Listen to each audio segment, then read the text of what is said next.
সবাইকে আমার পক্ষ থেকে নমস্কার। আমার নাম শ্রাবন্তী দে, পিতার নাম তরুণ দে, মাতার নাম দীপু দে। আমার নিজ বাড়ি চট্টগ্রাম মিরসরাই। এখন বিষয়টা হচ্ছে 2018 সাল থেকে 2021 সাল পর্যন্ত আমি যার সাথে রিলেশন করতাম, এক পর্যায়ে তার সাথে পালিয়ে মন্দিরে পর্যন্ত বিয়ে করেছিলাম। সে এখন আমার পাশেই আছে। ওখান থেকে আমার মা, আমার ফ্যামিলি সবাই আমাকে খুঁজে নিয়ে আসে, ছেলেটাকে জেলে দেয়, আমাকে বাড়িতে নিয়ে আসে, আমাকে জোর পূর্বক ছেলেটার বিরুদ্ধে স্টেটমেন্ট দিতে বাধ্য করে আমার ফ্যামিলিরা আর প্রশাসনের লোকেরা। তখন আমার বয়স ছিল 13 থেকে 14 বছর পর্যন্ত। তখন আমি কিছু বলতে পারি নাই। আমাকে জোর পূর্বক যেগুলো বলাই ছিল সেগুলো করতে বাধ্য হয়েছিলাম।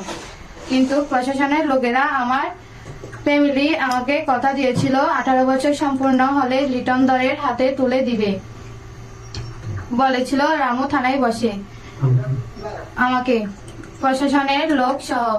কিন্তু তা না করে ছেলেটাকে জেলে রেখে আমাকে জোর করে বিয়ে দেয় রামকুট, বিয়ে দিয়ে দেয়।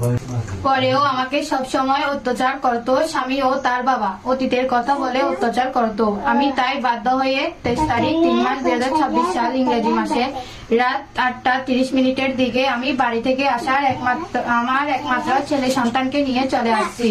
সাথে 2টি শাড়ি আর ছেলের 2টা কাপড় নিয়ে চলে আসলাম। আমি আমার একটা হাত ব্যাগে আমার কানের দুল আর ছেলের রূপার চেন নিয়েছিলাম। ভুলে কালো হাত ব্যাগটি রেখে চলে আসছি। 2021 সালে হারিয়ে যাওয়ার সে মানুষটাকে আবারও আমি আমার কাছে ফিরে পাইছি। 27 তারিখ 3 মাস 2026 সাল ওই দিন রাতে দেখা হয় আমাদের দুইজনের। আমাকে কেউ কোনো জোর করে আনে নাই।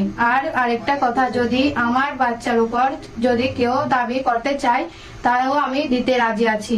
অযথাই আমাকে আর আমার স্বামী লিটন দরকে হয়রানি করবেন না। আমি যেখানে আছি সেখানে ভালো আছি বা সুখে আছি। যদি আমাদেরকে কোনো মামলায় হয়রানি করতে চান তাহলে আমি আপনাদের বিরুদ্ধে ব্যবস্থা নিতে বাধ্য হব। আমি আর আমার স্বামী লিটন দর খুবই সুখী আছি, আমি ভালো আছি।